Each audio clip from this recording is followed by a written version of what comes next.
नमस्कार दोस्तों, आप देख रहे हैं बलिया ब्रदर्स। आज हम उपस्थित हैं बलिया के जिला अधिकारी कार्यालय के पास, जहां एक भाई अपने भाई के मृत्यु के न्याय के लिए अनशन पे बैठे हुए हैं। आइए इनसे जानेंगे कि पूरी आखिरकार क्या लापरवाही रही जिला अस्पताल की कि यहाँ आज अनशन पे इनको बैठना पड़ रहा है अपने भाई को न्याय दिलाने के लिए। भाई आप पूरा अपनी बात बताइए। मेरा नाम विशाल तिवारी है। मैं ग्राम बघौली पोस्ट बास्टी रोड जिला बलिया का निवासी हूँ। मेरे भाई का नाम कुणाल तिवारी, जिसकी उम्र 15 साल 10 महीने थी, जिसको मात्र उल्टी की शिकायत पे हम लोग जिला अस्पताल लेके गए थे दवाई के लिए। जी। दवाइयाँ देने के बाद डॉक्टर ने कहा कि आप घर चले जाइए। हम घर लेके चले गए, दवाइयाँ डाइजेस्ट नहीं हुई उसको, तो वापस जब जिला अस्पताल लेके गए तो डॉक्टर साहब ने एडमिट कर दिया। 2 दिन इलाज करने के बाद तीसरे दिन 12 सितंबर को एक बार में 7 इंजेक्शन लगाया डॉक्टर ने। तो उसके बाद उसका मानसिक संतुलन बिगड़ गया। वो अकबक मतलब फालतू सब बोलने लग गया, उसको दिखाई देना बंद हो गया, किसी को पहचान नहीं रहा है। जब मेरी मम्मी ने इस बात में को डॉक्टर साहब से कहा, डॉक्टर साहब का आवास वहीं हॉस्पिटल में ही है, तो डॉक्टर साहब ने कहा ये सोने का समय है, आप कहीं और लेके जाइए या तो इमरजेंसी में लेके जाइए। इमरजेंसी में लेके गए तो डॉक्टर नीरज मौजूद थे, वो कह रहे हैं कि जो इंजेक्शन लगाए हैं उनसे बात करवाइए तभी हम कुछ कर पाएंगे। तो दोबारा इनको फ़ोन किया गया तो ये फ़ोन स्विच ऑफ कर दिए। जी। डॉक्टर नीरज ने भी हाथ लगाने से मना कर दिया। उसके बाद उन्होंने कहा कि बीएचयू ले जाओ। बलिया से बीएचयू गए, बीएचयू में सही इलाज नहीं मिला, आईसीयू नहीं मिला।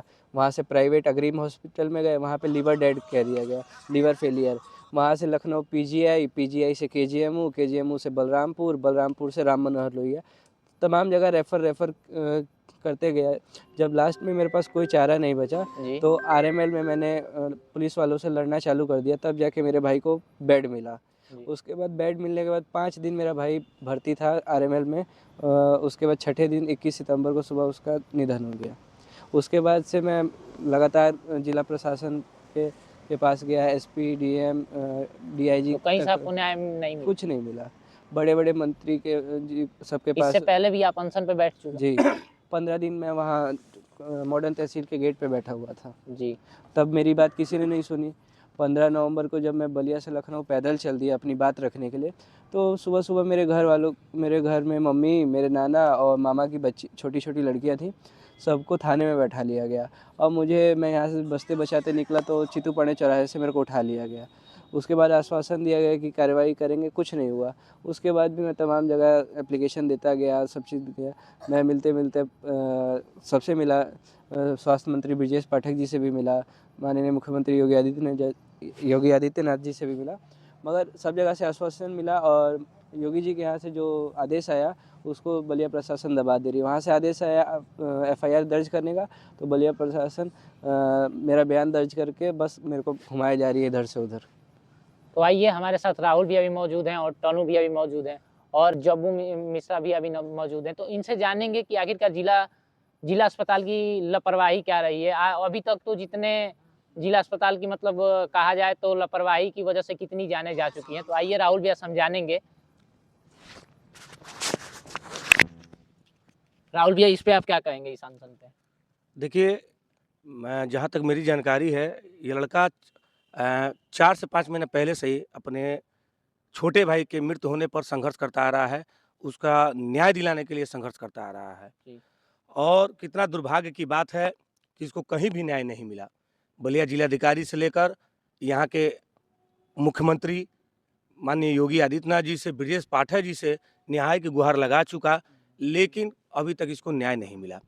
दूसरा सबसे बड़ी बात ये है कि जब ये लड़का अपने भाई के न्याय के लिए यहाँ पे अनशन पे बैठा और टेंट लगाने का प्रयास किया कि ठंडा का समय है, ऊपर से जो है शीत गिरेंगे तो नुकसान करेगा, तो यहाँ के जिला प्रशासन इसको टेंट तक नहीं लगाने दिए। आखिर ये लोकतंत्र में जिलाधिकारी कार्यालय के पास अगर हम अपनी दर्द, अपनी शिकायत इनसे नहीं करेंगे तो किनसे करेंगे? जी। ये आप रात का समय देखिए, 8 साढ़े 8 9 बज रहा है और ये लड़का कुएँ के समय में यहाँ पे बैठा हुआ है। ऊपर कोई छत नहीं है। अगर कल को इसको कुछ होता है, एक तरफ आप एसआईआर फार्म भरवा रहे हैं कि जो बांग्लादेशी हैं वो बाहर जाएँ, और एक तरफ आपका भारत का रहने वाला नागरिक जिसके पास आधार कार्ड भी है, यहीं का पढ़ा है, यहीं का लिखा है, भारतीय नागरिक है, वो यहाँ पे अनशन कर, कल को अगर इसको कुछ होता है तो उसकी ज़िम्मेदारी किसकी होगी? कल को अगर ये मर जाता है तो इसकी ज़िम्मेदारी किसकी होगी? तो कहीं न कहीं यहाँ के जिला प्रशासन को इनकी बात सुननी चाहिए। जो चिकित्सक जो है लापरवाह चिकित्सक, उसके ऊपर पहले मुकदमा दर्ज हो, जी। और ये अभी नहीं उसी समय हो जाना चाहिए। ये लड़का जब यहाँ से पैदल लखनऊ के लिए रवाना हुआ योगी जी से मिलने के लिए, तो इसको रास्ते में ही प्रशासन अपनी गाड़ी में टांग कर ले जाकर कहीं बंद कर दिया था।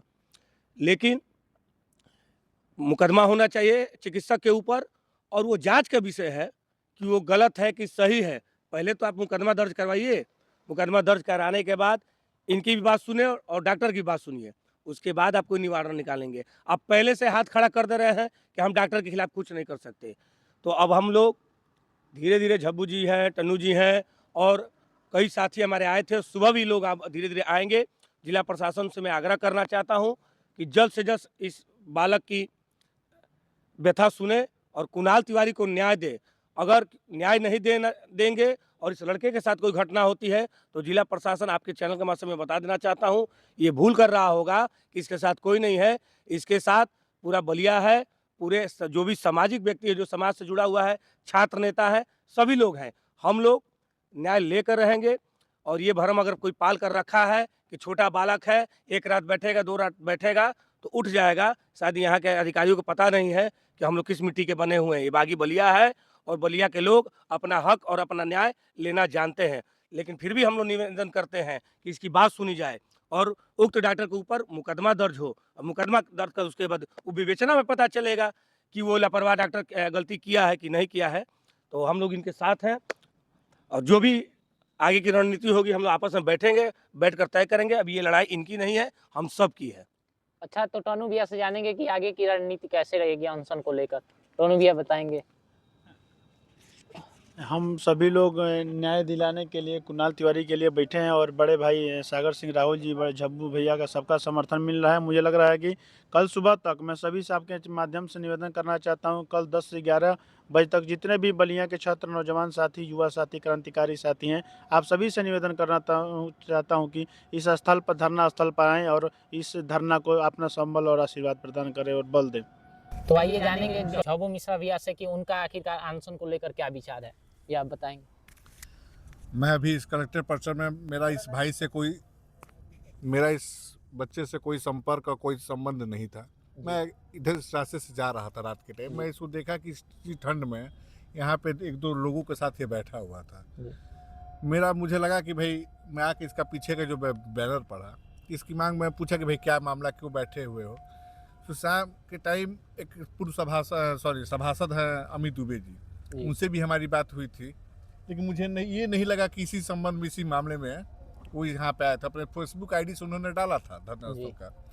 लेकिन जब मैं यहाँ आया, इस बच्चे की पीड़ा सुना, तो पीड़ा इस बच्चे की नहीं, पीड़ा तो सबकी है। इस बच्चे की तो हिम्मत की मैं दाद देना चाहूँगा कि बच्चा जिस मामले के लोग यहाँ बैठा है वो सबकी पीड़ा है, ना कि बस व्यक्तिगत इसकी पीड़ा है। इसके लिए तो हर घर से, हर लोगों को इसके बिना बुलाए इसके पास आना चाहिए। इसकी बातों से लगा कि वाकई में इस बिना गार्जियनशिप के इस ठंड के मौसम में इस ओस के नीचे ये बैठा हुआ है।